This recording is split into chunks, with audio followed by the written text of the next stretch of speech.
अस्सलामुअलैकुम।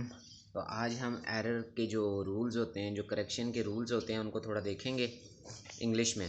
तो हमारे पास अगर हम एज अ होल अब कंपेयर करें, पहला ये हमारे पास एरर रूल्स और करेक्शन का लेक्चर है। तो हमारे पास इसको हम ऐसे ही हमने थोड़ा सा ना आपको बताने के लिए कि किस तरह हमारे पास एरर के रूल्स होते हैं, उनको हम करेक्ट किस तरह करते हैं।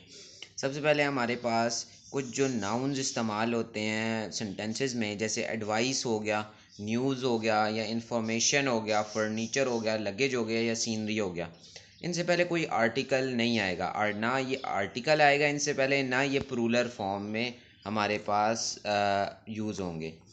जैसे हमारे पास अब कुछ सेंटेंसेस हम इस तरह बोलते हैं कि भाई this is a good news. हम इस तरह नहीं बोलना, ये हमारे पास गलत सेंटेंस है। हम बोलेंगे दिस इज़ गुड न्यूज़।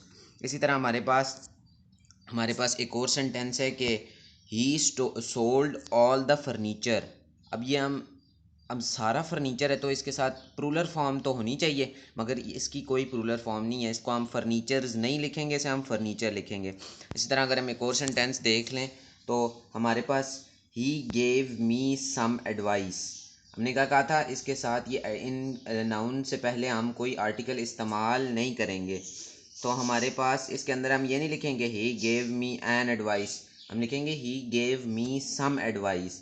इसी तरह हमारे पास जो ट्रांजिटिव वर्ब्स आ जाते हैं, जिस तरह डिस्कस आ गया, डिस्क्राइब आ गया, ऑर्डर आ गया, रिक्वेस्ट आ गया, स्ट्रेस आ गया, एम्फसाइज आ गया, इनसे पहले कोई प्रपोजिशन इस्तेमाल नहीं होगी। हम इन्हें इस तरह इस्तेमाल नहीं करेंगे कि भाई to discuss about something, to order for something, for या अबाउट या on, to stress on a point. इस तरह ये रॉन्ग सेंटेंस हो जाएगा। हम क्या इस्तेमाल करेंगे, जैसे हमने एग्जांपल दी हुई है, शी रिक्वेस्टेड माय हेल्प। इधर हमने कोई प्रेपोजिशन इस्तेमाल नहीं की। इसी तरह हम इस तरह नहीं लिखेंगे she requested for my help, नहीं लिखेंगे, शी रिक्वेस्टेड माय हेल्प जो है वो हम लिखेंगे। ये हमारा करेक्ट सेंटेंस हो जाएगा। इसी तरह we discussed the matter yesterday, इसे हम इस तरह लिखेंगे। हम इस तरह नहीं लिखेंगे we have to discuss about something और द मैटर। अबाउट नहीं आएगा क्योंकि उस तरह सेंटेंस गलत हो जाएगा, क्योंकि ये ट्रांजिटिव वर्ब है, इनसे पहले हमारे पास प्रेपोजिशन कभी भी नहीं आएगी। इसी तरह I have ordered 5 cup of T. इसके बाद हमने देखें, आप खुद देख सकते हैं यहाँ पे, इससे पहले हमने कोई प्रेपोजिशन इस्तेमाल नहीं की। इसी तरह हमारे पास कुछ सेंटेंसेस होते हैं इंटेरोगेटिव सेंटेंसेस में। हम देखें तो हुम जो होता है, जैसे एक सेंटेंस है हुम डिड यू मीट, ये हमारे पास ग्रामेटिकली करेक्ट है, मगर हम ज़्यादातर जो फॉर्मल इंग्लिश है उसमें हु इस्तेमाल करते हैं। हु डिड यू मीट, या who are you going with, who was the book written bye.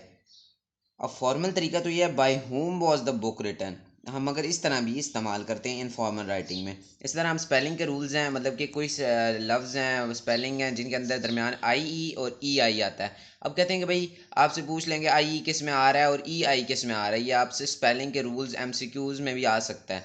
तो या हमारे पास करेक्शन के जो पैराग्राफ होगा ना, उसमें भी ये हमारे पास अगर ऊपर गलत लिखा हुआ हो हमारे पास, तो हमें ये पता होना चाहिए ये रूल क्या है।